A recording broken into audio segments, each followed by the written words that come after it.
Blessings! Welcome back to my channel. If you're new here, my name is Idalis, creator of the Goddess Divine YouTube channel and HealingLightandStardust.com. If you are interested in booking a one-on-one session with me, the link for that will be in the bio. I'm a healer and a psychic intuitive, and I would love to help elevate you along your spiritual journey or your journey toward healing.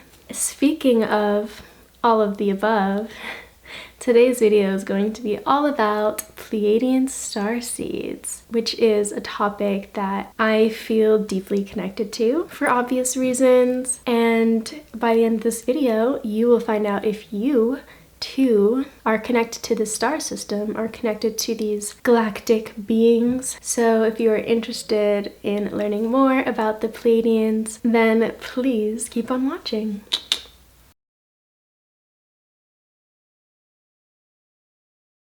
Thank you to all who voted, by the way, on my Instagram story for what video you wanted to see next, because this is kind of the video I wanted to do anyway. Let's get into it. The Pleiadians, who are they? They are a group of extraterrestrial beings who have traveled far and wide through dimensions to bring us the information of our ancient origins. They are said to actually have been the first beings to travel through hyperspace and have technology that's thousands of years ahead of us. The Pleiadians originate from the star cluster, open star cluster of nearly 1,000 stars, the Pleiades, which is actually visible from Earth. These stars sit within the Taurus constellation, and altogether its solar masses equal that to about 80% of the sun's mass. So if you imagine 80% of the sun spread out in the sky, that's the Pleiades. The 7 brightest stars in the Pleiades are the most well-known throughout history and are the brightest stars in the system, so those are the ones we can see with the naked eye. These stars are famously named the Seven Sisters, and the name the Seven Sisters is actually derived from Greek mythology and Native American folklore. In Greek mythology, after their father was burdened with the weight of the heavens, Atlas, by Zeus, the seven sisters ended up being pursued by the hunter Orion. As a consolation for Atlas and for the seven sisters, Zeus turns the seven sisters into doves and then stars.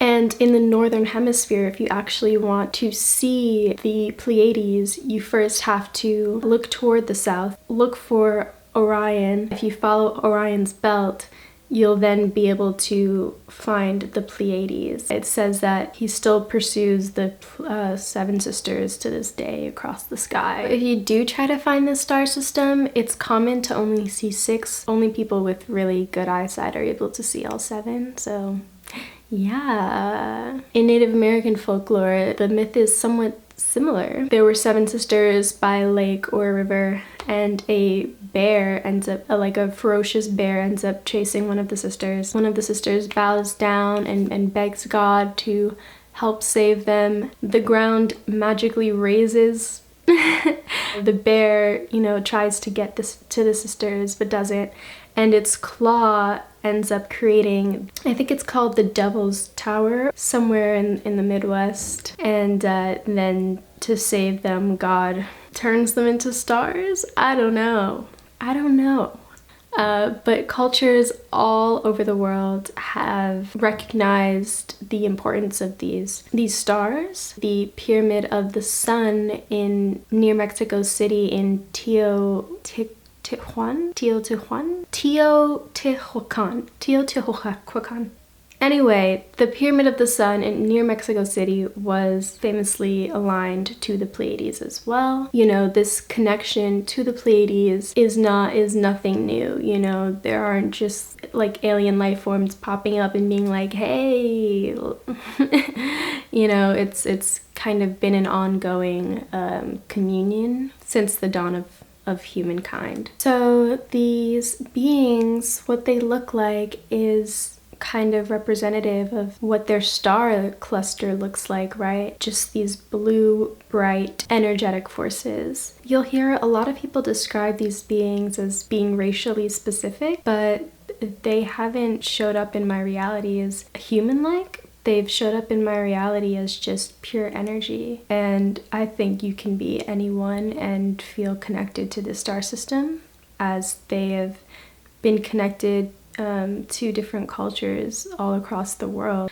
They do have a couple of characteristics that are specific though. They have very long limbs and tend to be very slim and tall. Fun fact, in this lifetime, I have actually been to the Pleiades. My consciousness was brought there. So I can speak from experience when I say these beings emanate an energy that is extremely pure. They are awakened in their consciousness to such a degree that they are in just this harmonious state of oneness in vibration to others and in the vibration of their reality. While I was there, everything just felt like pure energy. It was love. It was just a feeling. It was just a beingness that was so effortless. So yeah, I'm trying to be as descriptive as possible, but if you could just imagine yourself as pure light and walking on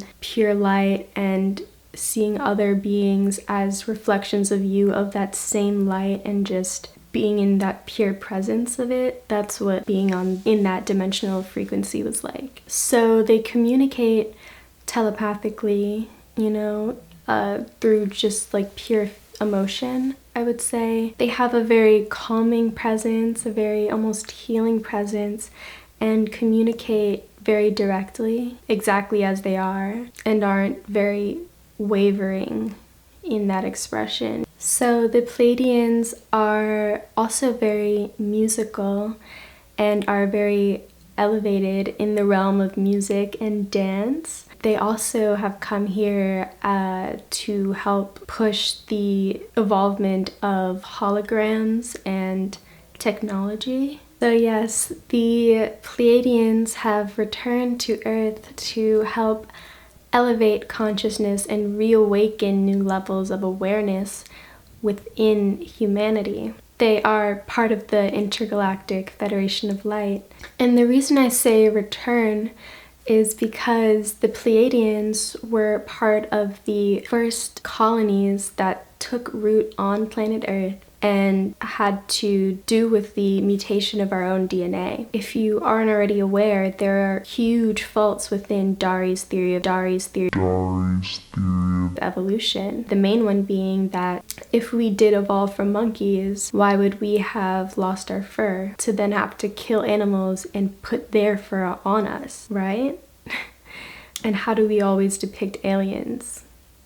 Hairless. Our DNA is both terrestrial and celestial. It is our job as light workers to fill in these huge gaps within human history and to remember. If you feel that this is a part of your mission as well, if you feel your energy uplifting, if you feel your heart expanding and your eyes are widening, then you too may be a Pleiadian starseed. You may ask, why did they come in the first place? You know, like, what was the point of tampering with the DNA of you know, early hominids? And quite simply, it was just to expand the realms of their own possibility and also to experience physical reality. The first colony civilization upon Earth was Lemuria. It's what we now call Lemuria. So if you feel connected to these ancient lands like Lemuria and Atlantis and Avalon, then you are a very old soul, my friend. You have been here for a very, very long time. And now we're going to get into different ways to tell if you are Pleiadian. I just have like a list of some things that are specific to Pleiadian starseeds that can help you to identify if you are one yourself. The first one being that if you feel like highly in tune and sensitive and aware, then you could be a starseed for sure, and a Pleiadian starseed as well. Number 2, if you are highly empathic, have an innate healing energy to you, if you care deeply about others and care deeply about humanity, that could be a telltale sign that you are a Pleiadian. The third one would be if you like the color blue, if you are attracted to blue. As we know, blue is connected to the third eye and higher levels of awareness, so perhaps you were born with extrasensory abilities or are drawn to, you know, wanting to open the third eye. This could be a sign that you are a Pleiadian starseed. Number 4 would be if you are highly musical, if you use music to heal and to be healed. Perhaps you are naturally a good dancer, perhaps you are naturally skilled at a musical instrument, then you may be a Pleiadian. And number 5, if you are a skilled communicator, if you're good at writing, if your words create worlds, if when you speak, you know, you speak volumes and people stop to listen, then you may be a Pleiadian starseed. Number 6, if you have an otherworldly presence about you, there is a light within you that, you know, people pick up on, or maybe you've been told that, you know, you're an earth angel, right? I've gotten that one, like, you're an earth angel, or, you know, whatever, you're so etheric. Maybe you've been complimented on your aura, on your energy, you know. This could be a sign that you are Pleiadian, definitely. Number 7, if you've had a bit of a tumultuous upbringing or you have faced intense hardship in your life, this could be a sign that you are a Pleiadian. You might have come into those experiences so that you could shift it and transmute that energy into light, into higher frequency, and use it to strengthen yourself and become stronger, and subsequently, you know, help others along their journey as well. Number 8, of course, if you believe you have come here to shift and to awaken and to elevate human consciousness and to show people the way, to be a way shower, to be a light bearer, then you are a Pleiadian starseed for sure. And if you you know, maybe you've gotten like downloads, maybe you just feel called to learn more, there are a ton of books on the topic. Goodreads has like an entire list of Pleiadian starseed books, so you could scroll through that and like energetically, intuitively feel, you know, which book you want. I would highly recommend Bringers of the Dawn. Yes, this book is amazing. It's a channeled book of messages from the Pleiadians, just talking about energy and how to shift energy and like awakening your own inner self, and, you know, the future of humanity and what's going on like a higher perspective, and the battle between light and dark, you know. As you can tell, I love this book. And then if you're interested in learning more about the first beings, I would recommend The Lost Lands by Lucy Cavendish. It goes into Lemuria, it goes into Avalon and Atlantis, and talks about how Atlanteans, you know, mutated human DNA. They like went overboard with it and they made like abominations and tried to control some of the beings. And yeah, it fills in a lot of kind of the gaps in, you know, the history that we've been taught in school and the history that has been forgotten and lost. Highly recommend The Lost Lands as well. So yeah, that's the video. I hope you enjoyed. I'm going to definitely continue to make videos about all of the star seeds, all of the galactic beings and their star clusters, and yeah. So subscribe, hit the notification bell so you never miss a video. Like this video if you like it, comment below, engage with me, let me know what you think. There'll be a video that pops up on the screen. Go check out my other content. I would love to see you again. I hope you enjoyed. I love you. And I will see you in the next one.